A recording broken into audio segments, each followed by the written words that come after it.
अब ये जो एल्कलॉइड्स होते हैं बेटा, इन एल्कलॉइड्स को अलग जो किया जाता है वो बहुत ही सिंपल मेथड से किया जाता है, एसिड और बेस मेथड से।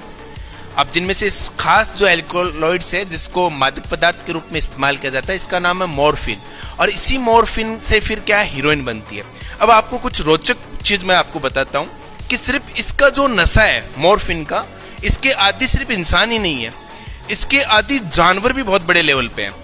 जैसे कि मैं अगर ऑस्ट्रेलिया की बात करूं तो वहां पे जो कंगारू है वो क्या करते हैं, अफीम की खेती में घुसते हैं और वहां अफीम खाते हैं और खाने के बाद खेत में चक्कर पे चक्कर लगाते हैं बढ़िया तरीके से। क्यों? क्योंकि नशा उस लेवल पे होता है, या तो थक के गिरेंगे या फिर वो मरेंगे। सिमिलर ऐसा नशा पश्चिमी राजस्थान की अगर हम बात करें, या फिर जो एमपी के बॉर्डर के पास जो जिले राजस्थान के जैसे बारां, आपके प्रतापगढ़, यहाँ पे जो अफीम की खेती होती है तो यहाँ जो तोते होते हैं उनको अफीम की लत लगी हुई है।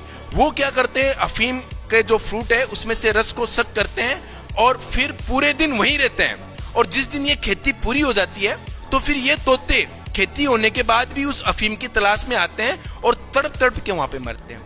और हद तो तब हो जाती है कि एक छोटा सा जानवर चिंटी, ये अफगानिस्तान में रेड एंट होती है, ये तो अफीम के खेतों पे चढ़ी रहती है, जो फ्रूट्स होती हैं कभी उतरती नहीं है, रात को भी नहीं उतरती है। ये नशे की सबसे बड़ी आदी है, यानी दुनिया में अगर सबसे बड़ा कोई नशे का आदी है ना तो आप इन रेड एंट्स को मान सकते हो। Thank you. अब ये काटो, एक और वीडियो बना देते हैं।